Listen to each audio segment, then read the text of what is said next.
ओम नमः शिवाय। पवित्र सावन महीने की कथा व 7वां महात्म।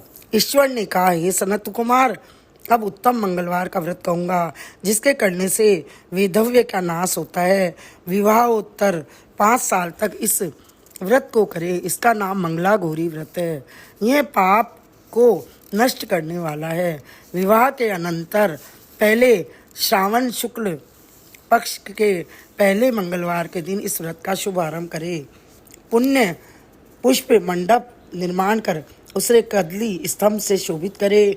नाना तरह के फलों तथा रेशमी कपड़ों से विभूषित करे। उसमें देवी की प्रतिमा स्थापित करे। यथाशक्ति उस प्रतिमा का अर्चन करे। उस प्रतिमा में मंगला गौरी का षोडशोपचार से 16 दुर्वा दलों और 16 चिड़चिड़ा दलों से 16 चावल तथा 16 चने की दाल से अर्चन करे। 16 बत्तियों का एक दीपक हो या 16 दीप जलाकर भक्ति द्वारा दही तथा चावल का नैवेद्य समर्पण करे। देवी के नज़दीक तिल सिल लोढ़ा रखे। इस प्रकार 5 साल तक व्रत करे। फिर उद्यापन कर माता को वायन दे। वायन का प्रकार सुनो। मंगला गौरी के एक पल सोने की प्रतिमा या आधे पल या आधे से भी आधे पल या यथाशक्ति सोने की प्रतिमा बनवाए। शक्ति अनुसार सोने या चांदी आदि से निर्मित घड़े को चावल से भरे। उस घड़े के ऊपर पहनने के कपड़े या चोली रखे। उसके ऊपर मंगला गौरी की प्रतिमा रखे। देवी के नज़दीक सिल लोढ़ा रखे। इस प्रकार माता के लिए वायन दे। हे विप्र, इस प्रकार व्रत करने मात्र से 7 जन्म तक सौभाग्य रहता है। पुत्र पौत्र संपत्ति आदि से प्रकार व्रत करने मात्र से 7 जन्म तक सौभाग्य रहता है। पुत्र पौत्र संपत्ति आदि से युक्त होकर वह क्रीड़ा करती है। सनत कुमार ने ईश्वर से पूछा, हे शंभो, इस व्रत को पहले किसने किया? किसको इस व्रत को करने से क्या फल मिल हुआ? ईश्वर ने कहा, हे विप्र, पूर्व काल में कुरु देश में श्रुतकीर्ति नाम वाला शास्त्र ज्ञाता कीर्तिमान तथा शत्रु रहित राजा था। वह 64 कलाओं का जानकर धनु विद्या विशारद था। पुत्र सुख को छोड़कर उस राजा को सब आनंद था। संतान के लिए राजा बहुत चिंताकुल हो गया। जब तथा ध्यान युक्त हो देवी की आराधना की। उसके इस तप से देवी प्रसन्न होकर उससे बोली, हे व्रत वर मांग। शुद्ध कीर्ति ने कहा, हे देवी, यदि आप राजी हो तो शोभन पुत्र दो। हे देवी, आपके कृपा रूपी प्रसाद से किसी अन्य चीज की कमी नहीं है। राजा की ऐसी वाणी को सुन मंद मंद हंसती हुई देवी ने कहा, हे राजन, तुम दुर्लभ वस्तु की याचना मांगी हो, लेकिन कृपा कर तुमको पुत्र अवश्य दूंगी। हे राजेंद्र, सुनो, पुत्र अत्यंत गुणी होगा, पर 16 साल की से अधिक नहीं जिएगा। यदि सुंदरता और विद्याविहीन पुत्र होगा तो वह पुत्र बहुत समय तक जीवित रहेगा। देवी की वाणी सुनकर राजा चिंता करने लगे। उसने अपनी भार्या से विचार कर गुण विशिष्ट संपूर्ण लक्षण युक्त 16 साल तक की ही आयु वाला पुत्र मांगा। देवी ने उस समय भक्त राजा के लिए आज्ञा दी, हे नृपनंदन, मेरे दरवाजे पर आम का पेड़ है। मेरी आज्ञा से उस आम के एक फल को लेकर अपनी पत्नी को खाने को दो। उसके खाने से उसी समय रानी निसंदेह गर्भ धारण करेगी। राजा ने प्रसन्न हो देवी की आज्ञा अनुसार अपनी पत्नी को आम्र फल दिया। उसके खाने से पत्नी ने गर्भ धारण किया। उससे 10वें महीने में देव तुल्य पुत्र पैदा किया। हर्ष शोक से संपन्न राजा ने उस पुत्र का जात कर्म आदि संस्कार कर दिया और शिव स्मरण करते हुए पिता ने उसको चिरायु नाम रखा। जिस समय उसे 16वां साल प्रारंभ हुआ, उसी दिन से सपत्नीक राजा को चिंता लगने लगी। राजा ने विचार किया, वह पुत्र बड़े ही कष्ट से प्राप्त हुआ है। अपने समक्ष इसकी दुखद मृत्यु कैसे देखूंगा? अतः राजा ने पुत्र को मामा के साथ उसके काशी भेजने का प्रबंध किया। यशस्विनी राजपत्नी ने अपने भ्राता से कहा कि तुम कारपटिक वेश धारण कर इस लड़के को काशी ले जाओ। मैंने पूर्व में पुत्र की प्राप्ति से निमित्त भगवान मृत्युंजय की प्रार्थना की थी कि हे विश्वेश, पुत्र की प्राप्ति पर जगतपति की यात्रा के लिए भेजूंगी। अतः पुत्र को इसी समय ले जाओ, इसकी यत्न से रक्षा करना। वह अपनी बहन की वाणी सुनकर भांजी को साथ लेकर काशी गया। रास्ते में जाते हुए कई दिन बाद आनंद नगर पहुंचे। वहाँ संपूर्ण प्रकृति से युक्त वीरसेन नाम के राजा था। उस राजा की कन्या संपूर्ण लक्षण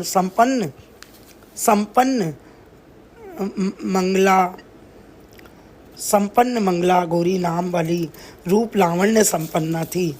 उस समय वह बालिका सखियों के सहित अपने गांव के समीप रमणीक बगीचे में खेलती थी। उसी वक्त राजपुत्र चिरायु तथा उसका मामा दोनों वहां पहुंचे। वे दोनों बालिकाओं को देखने की इच्छा से ठहर गए। इतने में ही समय की क्रीड़ा करती हुई उन बालिकाओं में से एक बालिका क्रोधित होकर अत्यंत कठिन दुर्वचन रंडा यह कहा। इस दुर्वचन को राजपुत्री ने सुनकर कहा, तुम अयोग्य वाणी क्यों कहती हो? मेरे वंश में ऐसी स्त्री नहीं है। मंगला गौरी के वर प्रसाद से तथा मंगला गौरी व्रत के प्रभाव मात्र से मेरे हाथ में चावल जिसके मस्तक पर गिरे, हे सखी, उसके साथ विवाह हो जाने पर यदि थोड़ी आयु वाला है तो भी चिरायु हो जाएगा। तदंतर सब बालिका अपने अपने घर चली गई। उसी रोज राजकन्या का विवाह दिन था। बालीय देश के दृढ़ धर्मा राजा के पुत्र सुकेतु नाम वाले को देना निश्चय हो चुका था, पर वह सुकेतु मूर्ख, कुरूप और बहिरा था। अतः वर पक्ष वालों ने मंडप में अन्य अच्छा वर ले जाने का निश्चय किया।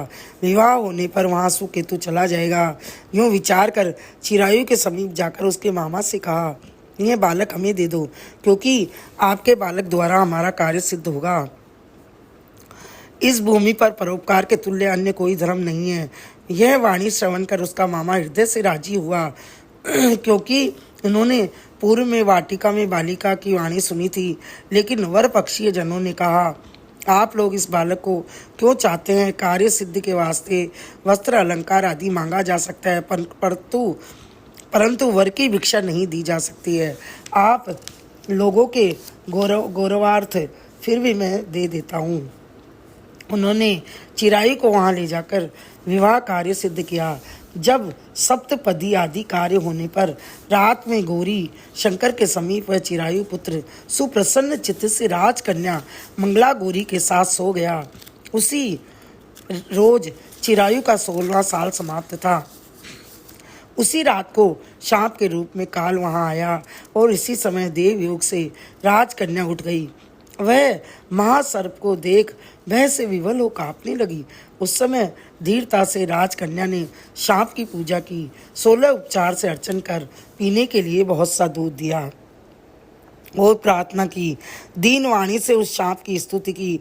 मंगला गौरी ने प्रार्थना की कि मैं उत्तम व्रत करूंगी।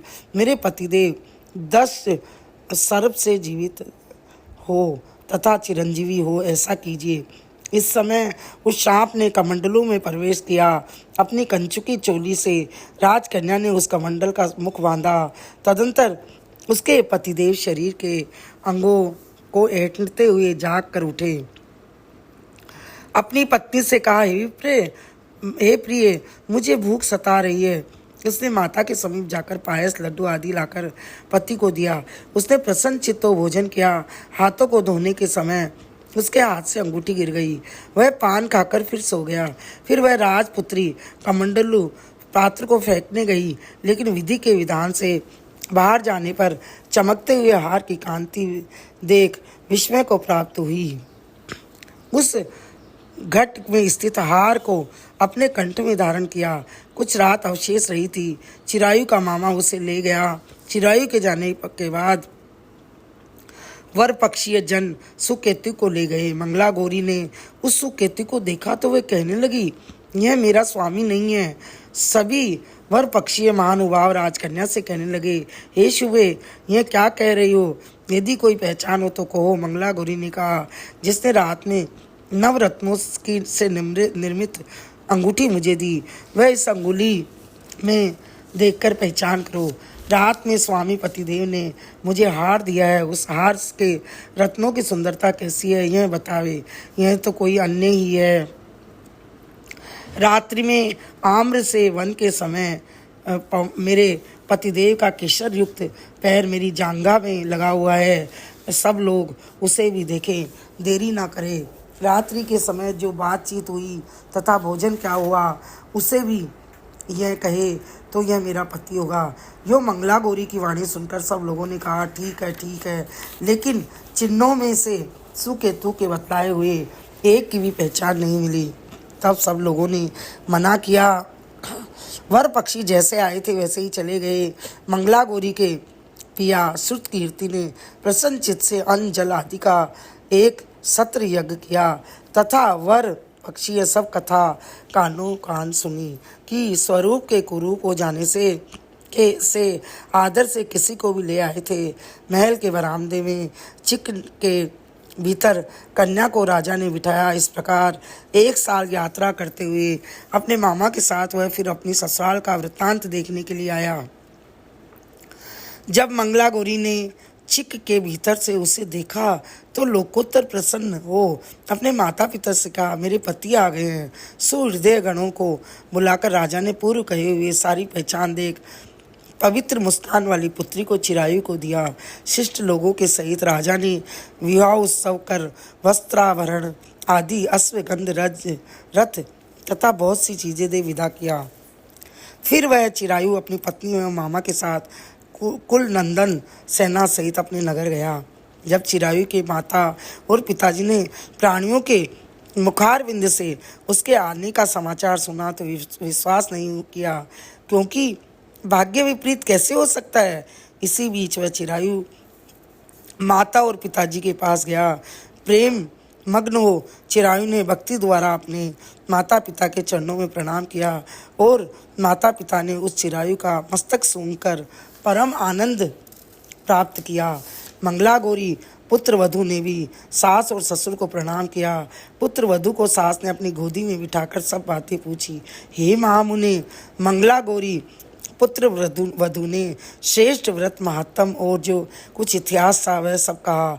शिव सनत कुमार ने से कहते हैं, हे सनत कुमार, इस मंगला गौरी व्रत की को मैंने आपसे कहा है, इसे जो भी सुनेगा या कीर्तन करेगा उसके सभी मनोरथ सिद्ध होंगे, इसमें कोई संशय नहीं है। बोलिए शंकर भगवान की जय।